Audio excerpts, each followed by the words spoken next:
ባህር ጌታውን ፈቃድ ይጠይቃል። ምን ብሎ ይጠይቃል?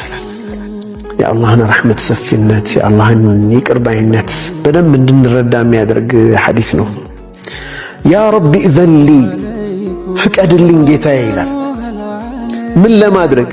የሰውን ልጅ በሙሉ ለማጥፋት ፍቀድልኝ ይላል።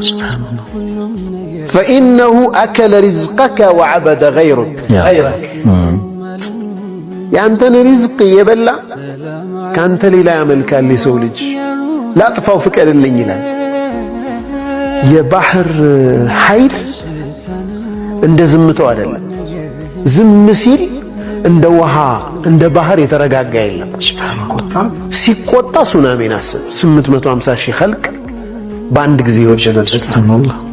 በጣም ከባድ ነው የባህር ሱናሚ። ታውቃላችሁ 99 ኪሎ ሜትር ነው ወደ ታች፣ ኦልሞስት ከዚህ አዳማ ማለት ነው የባህሩ ጥልቀት።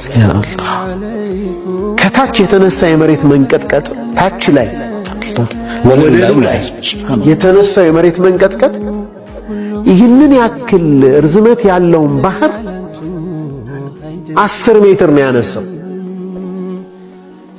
ያ ተመልሶ ሲሄድ ያ ግዙፍ ባህር ከተሞቹን ገብቶ ምን እንዳደረጋቸው የቅርብ ጊዜ ትዝታ ነው።